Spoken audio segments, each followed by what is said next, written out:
Welcome to The Fine Print, a podcast where experts at Succession Resource Group unpack the latest industry trends, recommendations, and observations for independent advisors managing their practice, with no fluff and hopefully a little entertainment. In each episode, we'll discuss ways in which you can understand and leverage the value of your business, grow your business through M&A, but also through an optimized organizational structure. Improve and protect your business to create a sustainable enterprise that can hopefully outlast you. And lastly, preparing for your eventual retirement and how to maximize that result. We're not just tackling high-level concepts, hence the title. We're getting into the details, or the fine print. So, we encourage you to listen in with whatever beverage suits your preference, and let's get to the forefront of industry trends with a fresh perspective to help you achieve your long-term business goals. Succession Resource Group knows about planning for your firm's future, whether your focus is on growth, building a scalable enterprise, or planning for your exit. SRG also knows top people in the field who help advisors leverage resources, plan for their own future, and plan for the future of their team and clients. In this episode, David Grau of SRG talks with Matt Cooper, the president of Beacon Pointe Advisors, about RIAs, the state of the M&A market and where Beacon is still finding opportunities to create a win-win with advisors, and how founders can maximize their firm's potential when they plan to sell. So David, kick us off with a little background on why you wanted Matt to join you on this episode.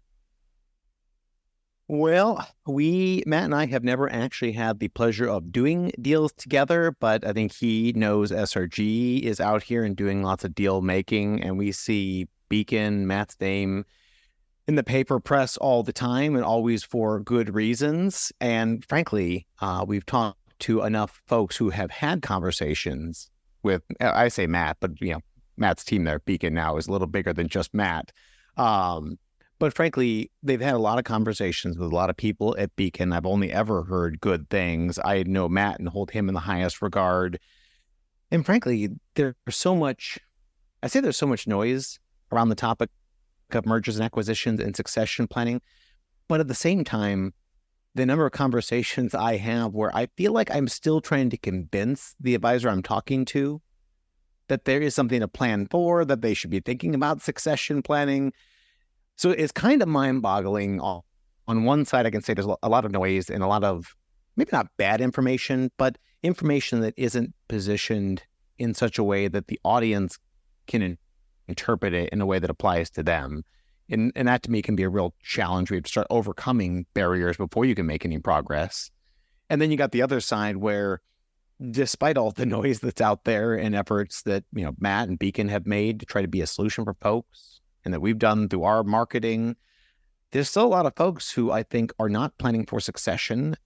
And at this point, I don't think it's sort of the ostrich head in the sand. Like, they're not ignorant of it or avoiding it.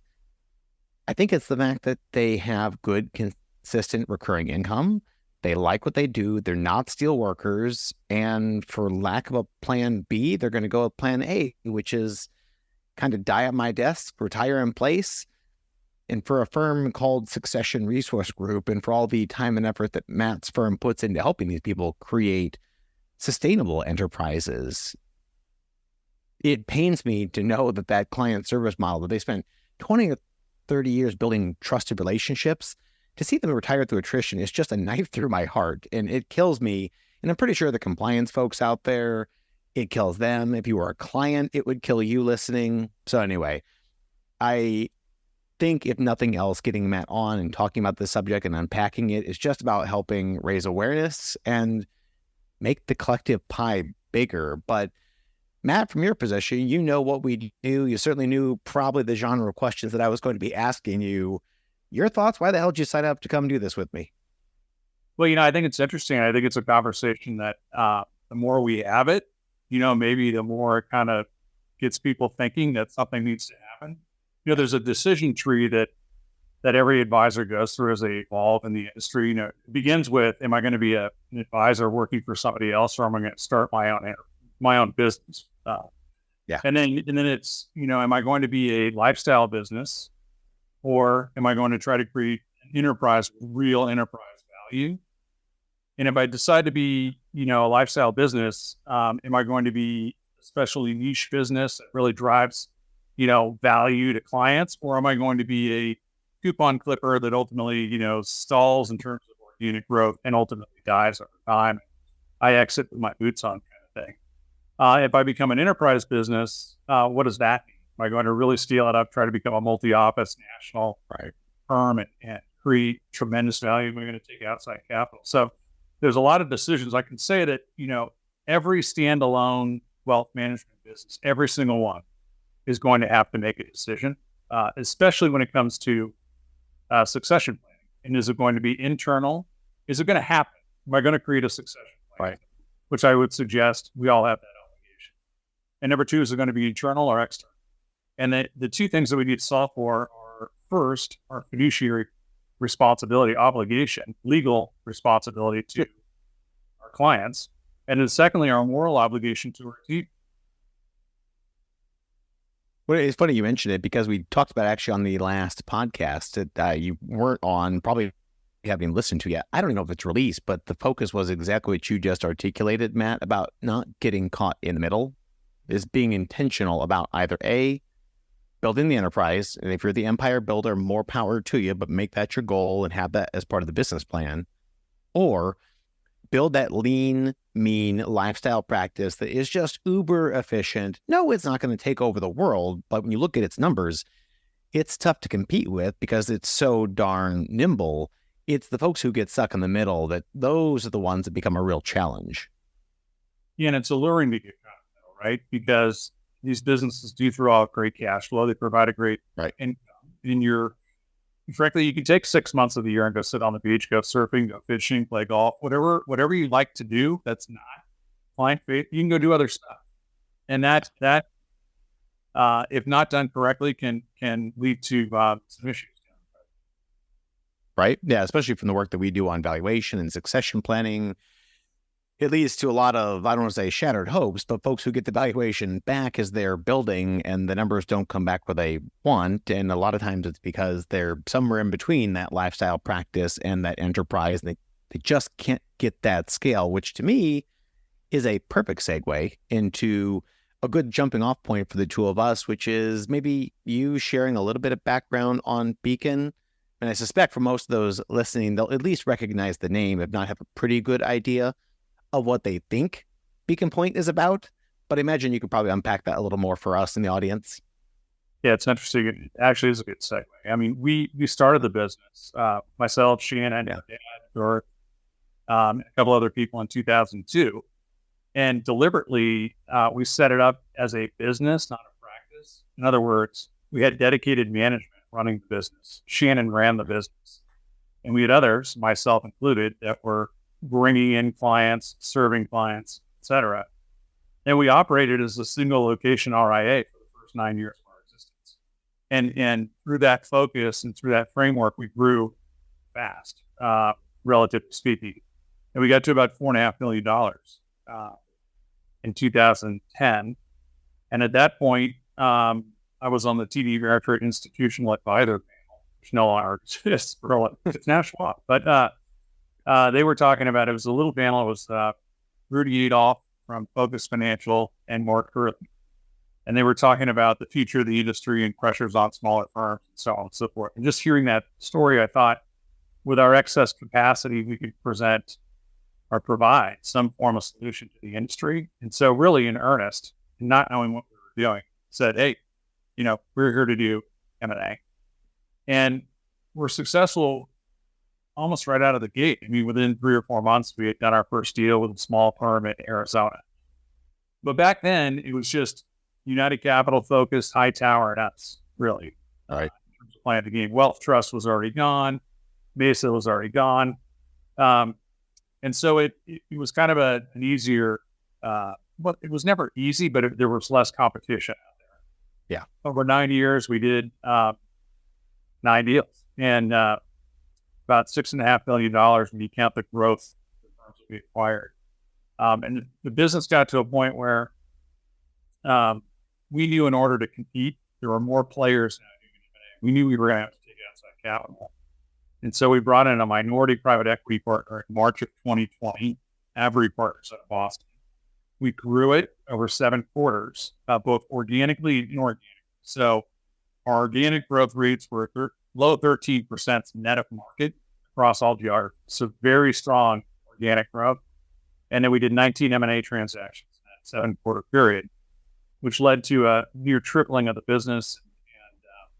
And we went through another process, took Abry out and brought in KKR as our private equity partner. So for the last year and a half, KKR is our private equity partner. We've done a number of other transactions. And the whole idea with Beacon Point is, can we build a great long-term operating company focused on the quality of what we're doing, quality of the people? And the first 3 screens are no jerks allowed, no jerks allowed, no jerks allowed. So it's like, we want to have a great time doing what we're doing. We'd love to be in every primary and secondary market. We're not going to do that at the expense of the culture of the people, and we're clicking along. So it's been fun. If you want to know a little something, we're pushing close to $30 billion, 500 people in the company. There's 48 offices, soon to be 51. No complaints. Yes, I mean, you guys have been obviously active on the M&A activity, and to your point, both the inorganic growth at the same time. So I think you saw my second question here that I got teed up, and there's been a fair amount of activity on, I don't know, the various trade publications at this point around like the RIA deal volume, deal activity. DeVoe's good about publishing what he's seen. Sievert at Echelon does it. We post our deal volume and deal metrics. Seems like so much of this is driven, I think, maybe by the interest rate environment. The aging advisor force certainly isn't helping matters, kind of that silver tsunami I've heard folks talk about. What are your thoughts? I mean, you're on the front lines, you're working on deal making, you're talking to sellers, and even per your previous comment, you've got the private equity backing. What are your thoughts on the M&A deal volume? And does the PE stuff make it any easier or harder for you guys when rates are the way they are? Depends on the firm. So you see some PE-backed platforms maybe a little too far out over their skis and over-levered and Sure. slow down in the last couple of years, or at least take a pause. But the answer, the whole thing's being driven by demographics. It's the aging founders, of course, the value of those businesses, and the inability of them to really affect an internal transition succession plan. And then also focusing on, making sure that the next generation is taken care of if they choose an external plan. But also, it's not just older advisors worried about retirement. It's also younger advisors worried about being competitive, looking forward, and being able to grow at a speed that, allows them to compete in the local markets. And, the value of the underlying businesses becomes such that if they can merge into a larger partner like Beacon Point, and there's cash and equity consideration with the deal, now they've diversified, right? Because they've taken some cash off the table, and the equity that they own is now being supported by 50 offices across the country, as opposed to their efforts locally, with the risk of something happening at the local level, whether it's an illness or whatever, and may derail the process. So I think younger advisors are becoming more informed and sophisticated about what the possibilities are for partnering with a larger partner. And then the older advisors are understanding that, hey, in order for me to realize the value of my life's work, I probably won't be able to pull off an internal deal. I just need to make sure that whatever I do works for the next generation. And a sophisticated buyer will understand the motivations of the first generation, but also, most importantly, understand that next generation. So yeah, good segue. What is there an ideal situation for somebody coming in and looking at affiliating with you all at Beacon Point, or vice versa, that you'd be pursuing? And is it the older advisor with the $1 billion book who's about to retire? Is it the advisor who's at, $1 million, $2 million in revenue and just sort of stuck, kind of plateaued? Who's the ideal target at this point? Or is there even an ideal target? It would be 300 million or more, $1 million of EBITDA. Yeah. I would say in the two examples you gave, we would prefer the $1 billion firm where it's grown. They've at least proven that they can get to that point. The question is, do they have a great next generation behind that founder? Okay.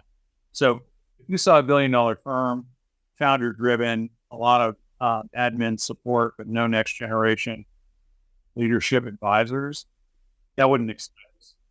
But if we saw a, $400 million firm, two 40-year-old principals that were really focused on the next 7 to 10 years, and had a track record of organic growth that was greater than 10%, that would excite us. And then are they planning oriented? Are they allocators? We're trying to avoid the asset manager that's dressed up like a wealth manager. Yep. So, human advice and wisdom is something that to date has yet to be commoditized. The invested story, it's easily commoditized, at least duplicated by technology, if you will. Right. Got it. And it does sound like, the next generation behind them, the Gen 2, Gen 3 folks, $1 billion, $5 billion, $20 billion firm, that next gen talent sounds like it's a big component of what you guys are looking for, or at least that some of that talent is there on the team already. Is that a fair statement? Yeah, it's critical. We're doing M&A as much to acquire talent as we are the economic reasons, right? And it's so hard to hire great folks. When you find a firm that has 3, 4, 5 great young, professionals in the firm, that's exciting. That's really exciting. We would lean into something like that pretty hard, assuming they're growth oriented, that, wherever they are in their career, they want to be something much greater than that, not too far down the road. And that's something we want to help with.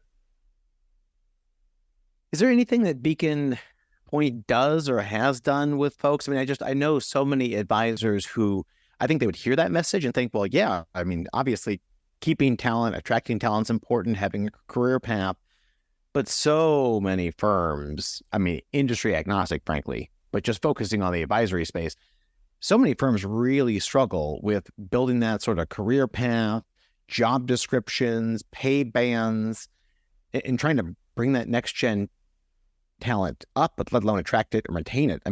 How have you all done it internally? Because you've had a ton of growth in a relatively short amount of time. Yep. And so it's part of being a scale platform and attracting people to the platform level that can put those pieces together. So whether it's in the HR realm or the advisor education realm, Chris Clark, or Kevin DeCiano, it's kind of our player coach, chief growth officer across the firm, communicating best practices. We tie it all together through technology, through our intranet called Compass.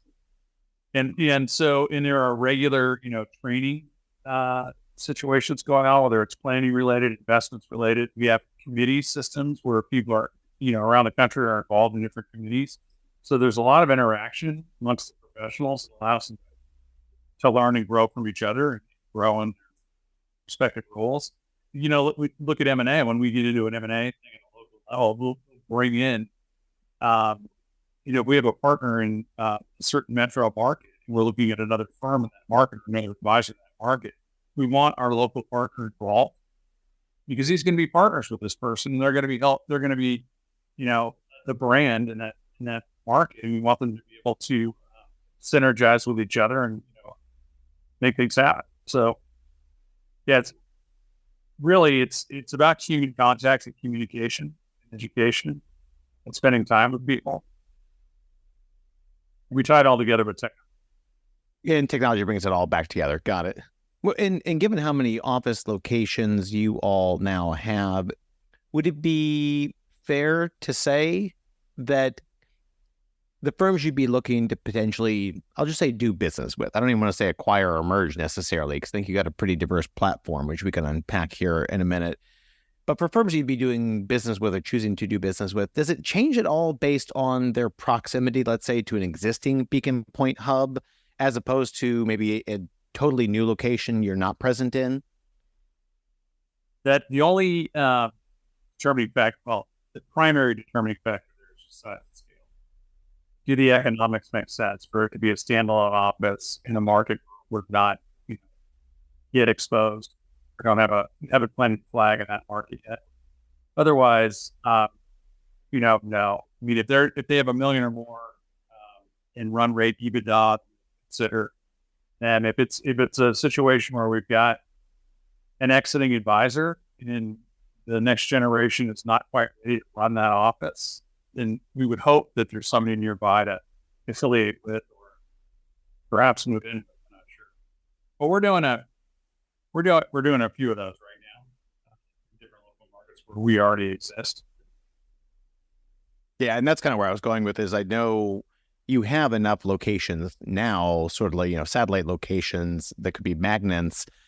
Just knowing how many advisors are out there at conferences that I have a chance to talk to, that they'll probably never get to $1 billion. I don't even know that they have aspirations to get to $1 billion, but they do have, nice, clean, simple, well-run shops. And I know they would have an interest, in partnering, selling to a firm like Beacon Point, because you guys have a well-established brand. I think they think they know what you all do and what you're about, and they're probably not far off in all cases, and they're right down the street from one of your like major locations. Would that be somebody you all would have a conversation with, or is it still too small? No, those people are tremendously valuable. Okay. And not everybody who joins, affiliates, merges, sells to Beacon Point has to be a double-digit grower. If they're good, solid people, they create value for clients. Clients don't leave, and they add a client here or there along the way. We love those people. And in reality, it's what is Pareto principle, the 80-20 rule. Yep. So 20% of the people around the country are going to drive those outsized, organic growth rates. It's just the way that the world works, and we get that. But we need great people to create great relationships with our end clients, and so we're big fans. Okay. So, $1 million question, and an impossibly difficult one to answer succinctly, but I'm going to ask it anyway because I gave you the heads up on it. How is Beacon Point structuring their deals, generally speaking, now? So I'm a $1 billion, $2 billion shop. I'm a 55-year-old advisor. I really don't want to keep doing this on my own. I've frankly gotten a little too big, I think, for my Gen 2, Gen 3 folks out there to feel comfortable taking over. I mean, it's a story I've heard a million times. How are you guys structuring deals? Is it a duffel bag full of cash? You can tell me to, beat feet? Am I getting all equity in Beacon Point and being, sort of handcuffed to the chair? How are you guys getting your wins with the advisors? It's a combination of both. So it's typically cash and equity, no less than 20% equity, no more than 60%. Okay. Balanced cash. We deliver 80% of the consideration. It's a typical deal. 80% we have flexibility on all stuff. This is typically sure. 80% of the consideration at close, and then we pull back 20% in a retention-based earnout for the next 12 months, and that eliminates market risk. And so all we're measuring is the business that we bought is still there 12 months based on the list of clients, the 80 close, no market. And then on top of that, typically add growth incentives. And so if people grow at 10 and then 15%, issue another check or more equity, depending on the structural deal is. But it's typically 80% at close, 20% in a retention earnout, and one or two more turns vis-a-vis growth incentives. Yeah. And the reason why we want equity is, remember I said we want people who are really excited about the next 5, 7, 10 years, and we want them along. So we want to make sure that we have perfect alignment between all the constituents. And, I think that our private equity partners, KKR, they own about half of the business. Yep. They're in the same economics. One of the reasons why we chose KKR is they were willing to be a common shareholder, get the deal. And so they're in the same economics that we're all. And that's important for us. We want to make sure we have perfect alignment between anyone responsible. Well, and you mentioned, that there's some flexibility in putting the deals together. It seems like one of those things that we run into more than I had ever expected, given that, the folks who have private equity investors to go do more deals, presumably in the past have done enough deals that now somebody else trusts them with their money to go out there and gamble with it effectively. I mean, informed gambling, but it's still risky doing these deals. And they go out there, and there are firms that I know we've done deals with in the past. But when they get to the point where they're taking private equity and they're starting to make these offers more regularly, they end up with these pitch decks. And it just seems like it's kind of like a model portfolio. Matt, you approach me. Here is scenario A, B, or C, and you're fitting into one of those 3 blocks, or we have enough volume, we're just going to move on. How do you guys put these deals together scalably, but still stay flexible? Yeah, it's interesting. One of our competitors, I heard recently, had 31 LOIs floating around out there. If we have more than 2 at any given point in time, it's a shocker. So it's the team. So there's 8 people on the M&A team. So we're constantly talking to potential partners and people who want to join, acquire, whatever. And it's just putting in the reps and making sure that we get it right. And then we're very selective about when we decide to make an offer, as opposed to, I'm not a big fan of investment banker driven broad processes where there's 10, 15, 20 buyers in the process. Right. And they filter everything. You don't really get to know the other side. Everything has to go through that sell side investment banker. I think that's cheating both the buyer and the seller of the opportunity to really get to know each other. I don't know what the ramifications for that are down the road. I would suggest probably a few bad fits. And for that extra, whatever, 500,000. Right. Now you're miserable for 5 years. So we're really, really, we've got 40-something transactions. I mean, 95% of them are self-sourced. So we're not responding to every one of these third-party, processes, decks that are coming across. We don't behave that way ourselves. We're not just putting out decks, hoping for the best. Yeah, I'm sure the pipeline's big enough, going out there with 2 or 3 standardized offers might work for some, but having worked on these deals, I suspect you guys are probably having a lot higher batting average, spending the time to be a little bit more refined on each individual target. Yeah, because, if you come out with like model A, B, C, chocolate, vanilla, and strawberry, that's simple. It only addresses one of the E's, which is the economics. The other big E, as we're going through this stuff, is emotional. And that's relationship. That's, really understanding what the seller is trying to accomplish. And, basically that's where the art is, making sure that you shape the deal so that everybody's happy enough, right? So everybody should be really happy, but a little bit disappointed about something. And then us included. And then you end up with a great outcome. Yeah, right. But well said.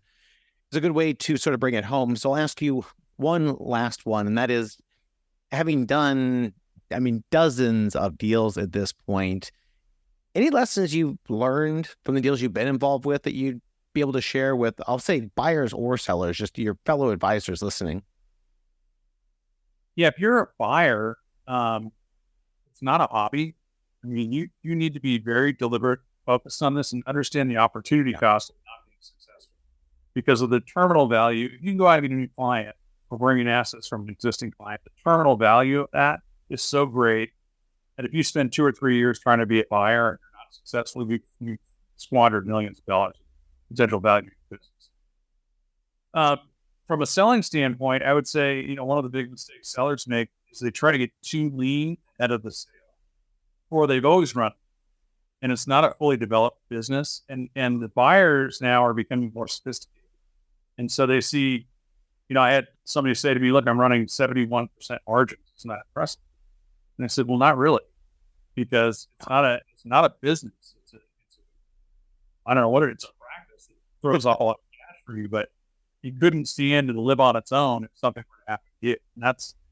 And that's effectively what you should be building, a business that is a self-managing company that you can walk away from into somebody else and keep going. So I would say don't get too lean as a seller, and don't make this a hobby as a buyer.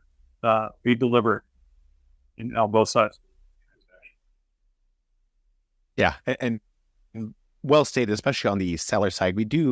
I'm surprised how often we see it, where folks, the last 2 to 3 years, they finally get this laser beam focus on getting the business prepared for sale. And you can see their financials the last 5 years. It looks like a totally different business. And you go back 5 years ago, and it was a well-run business, but now they've cut costs. And all of a sudden they're leaning into the fact that, well, Matt, we've been growing by, 20% over the last 5 years. Well, yeah, but the last year, your marketing budget went down to effectively zero. So all of a sudden that growth is not worth nearly as much to me because you're trying to take it out the other end now. So we do see that a lot. And it's why, frankly, we encourage folks, whether they work with us or somebody else, start to get the business valued periodically. Just keep your finger on the pulse of things, what's driving value, what, large enterprise level buyers like you all are looking for. So I appreciate you carving out time to share some of those insights. If folks wanted to get in contact with either you or somebody on your team after listening to this, where would they start? Two ways. I mean, they can contact me directly in Cooper@Pointe.com. But you can also go straight through our website. There's a on the landing page, there's a partnership opportunity style. Just click on that. Take you to where you can inquire, and then somebody will articulate you right back. Okay. And I also know you're not one of those folks who gets the LinkedIn message and then 18 months later responds. You're pretty Johnny on the spot, whether it's you or somebody on your team on LinkedIn as well. So I imagine that's another resource they could leverage. Yeah, for sure. Yeah, and it's a people business. It's just common to respect people. So yeah, I'm happy to take LinkedIn messages and respond, interact with the community. I think it's great. Cool. Well, you make it sound so easy, Matt, but it's a testament to, I think, the success you all have had and the wins I suspect you guys are going to keep having. So appreciate you carving out a few minutes for all of us. Thanks for the time. Appreciate it. Thanks. Patrice, I'm going to hand it back to you. And I'm going to ask you one more question. How can people reach you? Yeah, good question. So same as Matt, always on LinkedIn. We are good about posting our content there, but also just another forum to interact with you all. The website, successionresource.com, is always a good place to start. All our contact information is there. I think you can even schedule a meeting with our team from that spot. And then you can always email us, info@successionresourcegroup.com. That will go to like 12 people in the firm. I guarantee you'll have a response within minutes. All right. And listeners, follow the podcast. Share the podcast. Let David know what topics you would like him to talk about. Thanks for being with us. And that concludes another episode of The Fine Print from SRG. We hope you found this episode both interesting and valuable. We encourage you to check out our website at www.successionresource.com. And of course, connect with us on social media for the latest happenings here at SRG. If you just can't get enough of The Fine Print, we invite you to join our monthly webinar series and newsletters where we address many of the topics covered in this podcast in greater detail. Finally, if you enjoyed today's episode as much as we did recording it, please leave us a review, a good one, mind you, and tell your industry friends about us. Your support helps us continue to bring you the best content possible. The information covered and posted represents the views and opinions of the guests or individual hosts and not necessarily the views or opinions of Succession Resource Group. Content has been made available for informational and educational purposes only. The content is not intended to be a substitute for professional advice, as amazing it might be. Always seek the advice of an expert with any questions you may have. As always, we at SRG stand ready to help when you're ready.